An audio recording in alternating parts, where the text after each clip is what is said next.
तत्पादनस्तान्नवदनात्मत्तवद्धादनात्रे देवाभां पीतवस्त्रां करकनतपसत्प्रेम पद्माम्बराङ्गे सर्वालङ्कारयुक्तां सततमभयदां भक्तनम्रां भवानी श्रीविद्यां शान्तमूर्तिं सकलसुरनुतां सर्वसम्पत्प्रदात्रे శ్రీకనకమహాలక్ష్మీదేవ్యే నమః.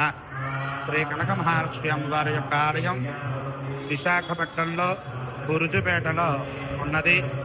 ఆ యొక్క ఆలయం యొక్క విశేషం ఏమిటి అంటే, పూర్వము సుమారు 150 సంవత్సరముల క్రితం ఒకరి యొక్క స్వప్నమున కనిపించి సాక్షాత్తు ఇక్కడ ఉన్నటువంటి ఈ బావిలో కనుక నేను నిక్షిప్తమై ఉన్నాను, దాన్ని తీసి అర్చన చేయవలసింది అని చెప్పేసి అమ్మవారు చెప్పి ఉన్నారని, మరియు ఆ వెంటనే అమ్మవారి యొక్క విగ్రహాన్ని ఈ యొక్క బావిలోంచి తీశారు.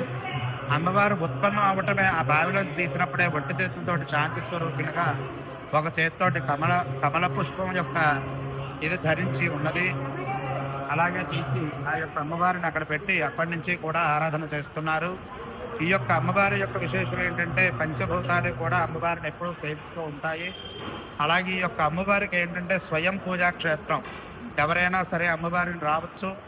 సుప్రసిద్ధంగా స్వతహాగా అమ్మవారిని భక్తుల యొక్క స్వహస్తాలతో పూజ చేసుకునేటువంటి అవకాశం మన యొక్క దేవాలయంలో ఉంది. అలాగే అమ్మవారిని పంచభూతాలు కూడా సేవిస్తూ ఉంటాయి. ఈ యొక్క అమ్మవారి యొక్క దేవాలయం పైన కప్పు ఉండదండి. ఈ యొక్క విశేషం ఏంటంటే, ఎప్పుడు ఎల్లవేళ కూడా పంచభూతాలు సేవిస్తూ ఉంటాయి. అలాగే ఇంకొక విశేషం ఏంటంటే, అమ్మవారికి తలుపులు వేయటం అనేటువంటిది ఉండదు. అమ్మవారు ఎప్పుడూ కూడా కటకటాల లోపలే ఉంటారు. అమ్మవారికి బంధించడం ఉంటుంది. ఎవరొచ్చినా చక్కగా చేసుకోవచ్చు. ఉత్తరాంధ్ర వాళ్ళందరూ కూడా అమ్మవారిని ఒక ఇంటి కలపబండి, ఇంటి ఇలవేలుపుగా భావించి వారు ఏ వస్తువు కొనుక్కున్నా సరే, వాళ్ళ ఇంట్లో కొత్తగా ఒక వివాహం చేస్తే ఫస్ట్ మొదటి శుభలేఖ తీసుకొచ్చి అమ్మవారికి ఇవ్వటం, అలాగే ఒక చీర కొనుక్కున్నా సరే పట్టుకొచ్చి ఆ యొక్క చీర అమ్మవారి దగ్గర పెట్టడం, ఒక బంగారపు వస్తువు కొనుక్కున్నా సరే తీసుకొచ్చి అమ్మవారి దగ్గర పెట్టడం అనేటువంటిది చాలా కుటుంబాల్లో ఆనవాయితీ ఉంది.